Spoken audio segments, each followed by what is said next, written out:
हाँ, तो नमस्कार प्यारे बच्चों। तो आज आपका इंग्लिश का पेपर है पंजाब में। तो मैं थोड़ा सा आपको बता दूं, इंग्लिश की ये जो ग्रामर है मैंने आपको करवा रखी है। टेंस के रूल बोल रहा हूँ मैं, ठीक है। रिक्तस्थान आएंगे बेटा, ठीक है। तो अगर वाक्य में आफ्टर बिफोर दिखे और उसके साथ हेड दिखे तो सेकंड फॉर्म लगा देना। अगर आफ्टर बिफोर के साथ हेड ना दिखे तो आपको रिक्तस्थान में हेड प्लस वर्ब की थर्ड फॉर्म लगानी है। अगर वाक्य में यस्टरडे, लास्ट डे, ठीक है, और लास्ट वीक, लास्ट मंथ ये दिख जाए तो वर्ब की सेकंड फॉर्म लगानी है। अगर वाक्य में टुमारो, नेक्स्ट डे यानी फ्यूचर टेंस की बात हो रही है तो विल शैल लगा के वर्ब की फर्स्ट फॉर्म लगानी है। अगर वाक्य में सिंस फॉर ऑल हो या सिंस दिख जाए या फॉर दिख जाए या ऑल दिख जाए तो हैज बीन या हैव बीन लगा के आईएनजी लगाना है। अगर वाक्य में ऑलवेज हो, यूजुअली हो, सेल्डम हो, ऑफ्टन हो, ठीक है, या एवरी शब्द दिख जाए, every day, every week, every month, तो बेटा वर्ब की फर्स्ट फॉर्म के साथ एस या ईएस लगा देना। एस या ईएस लगाने से पहले रिक्तस्थान से पहले देख लेना कि एक वचन है कि बहुवचन है। अगर एक वचन है तो एस एस लगा देना, अगर बहुवचन है तो फिर एस एस नहीं लगाना है, आप डायरेक्ट ही मतलब वर्ब की फर्स्ट फॉर्म लगा देना, ठीक है।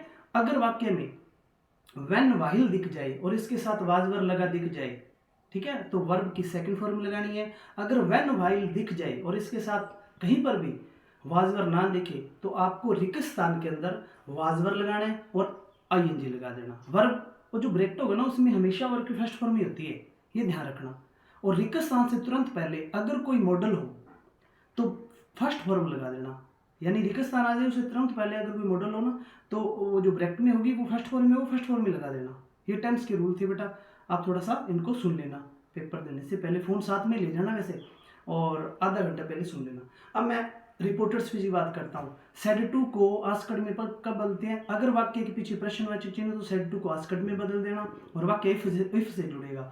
अगर वाक्य के पीछे प्रश्नवाचक चिन्ह नहीं है तो सेड टू को टोल्ड में बदलना है और वाक्य को जोड़ने के लिए दैट का यूज करना है। कभी कभी इफ और दैट नहीं लगते, जब जो कोमा होता है यानी इन्वर्टेड कोमा है, कोमा के बाद अगर वाक्य डब्ल्यूएस से शुरू हो यानी वाई, वैन, वेयर इनसे शुरू हो तो वाक्य इफ और दैट से नहीं जोड़ना है, वो डब्ल्यूएच वाला शब्द ही मतलब उसे वाक्य जोड़ देना, ये ध्यान रखना, ठीक है। और जो सब्जेक्ट होते हैं कोमा के बाद आई, वी और यू, ये तीन ही चेंज होते हैं, इसके अलावा नहीं होते। आई, वी आगे के अनुसार सब्जेक्ट के अनुसार चेंज कर देना और जो यू हो वो पड़ोसी के अनुसार, यानी जो इन्वर्टेड कोमा के पास में जैसे मी है तो आई कर देना, शी है तो वो शी उतराना है, राम है तो ही, सीता है तो शी, यानी ऑब्जेक्ट के अनुसार आप यू को चेंज करोगे। फिर उसके बाद में साइक्री आती है रिपोर्टेड स्पीच में, नरेशन में, तो वो बता देता हूँ मैं आपको। इजेमर हो तो वाजवर कर देना, वाजवर हो तो हैड बीन कर देना, विल शेल हो तो वुड लगाना है, कैन हो तो कुड लगाना है, मे हो तो माइट लगाना है, फर्स्ट फॉर्म आ जाए तो सेकंड फॉर्म लगाना है, सेकंड फॉर्म आ जाए तो हेड प्लस वर्ब की थर्ड फॉर्म लगानी है। अगर डू डज आ जाए तो डिड नॉट कर देना, अगर डिड नॉट प्लस वर्ब की फर्स्ट फॉर्म हो तो हेड प्लस वर्ब की थर्ड फॉर्म कर देना।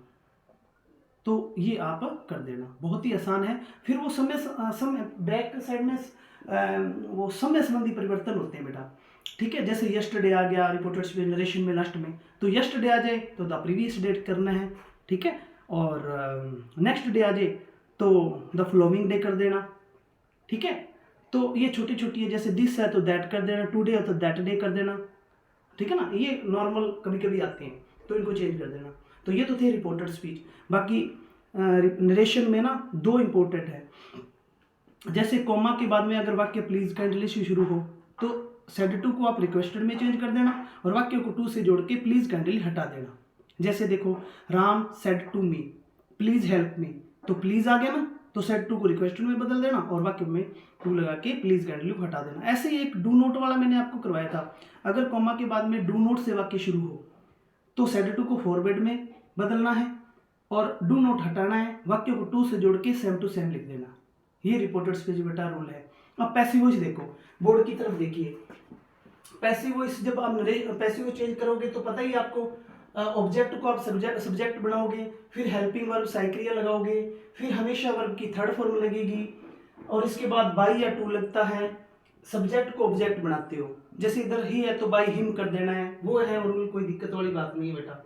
वर्ब में मैं थोड़ी सी आपको बता दूं, जो तीनों एक जैसी हो वो होती है cut, put, shut, cast, read है, तो हिट, लेट, ये इंपॉर्टेंट है बेटा। ठीक है ना, जो अलग अलग हो, जैसे देखो स्पीक, स्पोक, स्पोकन, ईट, एट, ईटन, ठीक है ना। ऐसे drink, drank, drink, drink, drank, drunk हो गया, सिंक, सैंक, संक हो गया। तो वर्ब भी इंपॉर्टेंट है। एक डू की कभी कभी ना वर्ब आती है डू, और उसके बाद में डिड और डन होती है। एक हैव जो होती है हैव, तो हैव, दूसरी होती है बेटा उसकी हैड, और तीसरी होती है हैवन। तो हैड को ना कभी वो हेल्पिंग वर्ब मत समझ लेना, ये वर्ब भी होती है, ये ध्यान रखना। और एक और मैंने आपको बता दिया, थोड़ा सा एक ध्यान और देना, मैंने आपको मॉडल नहीं कराया, आप आए नहीं है, मैं क्या कराऊं, मॉडल की बात करता हूं, मैं जल्दी जल्दी आपको बता देता हूं, ध्यान देना। जैसे मॉडल है, देखो कैन आ गया, कुड है जैसे, वुड है जैसे, शुड है जैसे, और एक में, ये ज्यादा इंपॉर्टेंट है, मैं आपको भी बताता हूं। अगर रिक्त स्थान शुरू में और यहाँ पे आई आ गया, और ये कोई वाक्य चल रहा है, पीछे प्रश्नवाचक चिन्ह है, अगर ऑप्शन में है तो आप में भर देना, होता ना, मे आई कम इन सर, ऐसा वो पूछता है। और एक ध्यान रखना, अगर वाक्य शुरू में हो और यहाँ पे आई ना आए, यू आ जाए, और पीछे प्रश्नवाचक चिन्ह है, और वाक्य में वाजवर या कुछ लगा है, तो आप कुड कर देना, ठीक है। और अगर पीछे प्रश्नवाचक चिन्ह है, यहाँ पे यू है, और स्टार्टिंग में रिक्त स्थान है, और यहाँ पे वाजवर नहीं है, यानी सिंपल सा सेंटेंस हो, तो आप वुड कर देना, ये ध्यान रखना। और एक बात और बता दूं मैं आपको, रिक्त स्थान पहले से हो जाए, अगर रिक्त स्थान बीच में हो बेटा, अगर रिक्त स्थान बीच में हो और अंग्रेजी का वाक्य चल रहा है, और यहाँ पे सब्जेक्ट आ जाए ही, शी, इट, और ऑप्शन में आ जाए, ये सिंपल सेंटेंस है, इसमें वाजवर ना हो तो आप चुप करके कैन भर देना। और इसी वाक्य में अगर कहीं वाजवर लगा हो, ही, शी, इट स्टार्टिंग में हो, तो भाई कुड कर देना, कुड, ठीक है।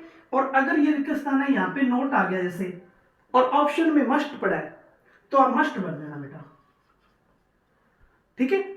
और बाकी आपको जैसे ही कोई हेल्प मिले तो आप हेल्प ले सकते हो। बहुत ही अच्छी आप ग्रामर करना, सबसे पहले आप ग्रामर ही करना, उसके बाद में एप्लीकेशन वगैरह करना, उसके बाद में सेंटर आइडिया करना, उसके बाद में नोटिस करना, उसके बाद में पोस्टर करना, ये करना, उसके बाद में लास्ट में मतलब फिर करना तीसरे स्टेप पर जो पैसेज होता है, पैसेज में से जो मतलब आप उत्तर ढूंढते हो वो करना, लास्ट में करना प्रश्न उत्तर, ठीक है ना। और प्रश्न उत्तर अगर आपको याद नहीं है तो बेटा जो प्रश्न होता है, ठीक है ना, वो प्रश्न में WH से शुरू होता है और उसके साथ हेल्पिंग वर्ब होती है, वो आप कट कर देना, सेम आप मतलब वो लाइन लिखनी है प्रश्न वाली, और उसके बाद में आपके जो उस लेसन से अगर एक लाइन भी याद है ना, वो लाइन लिख देना, ठीक है ना, यानी लिख देना, खाली मत छोड़ना बेटा, जो आपको याद हो अच्छे से पेपर करना, सबसे पहले पढ़ना पेपर को अच्छी तरह से।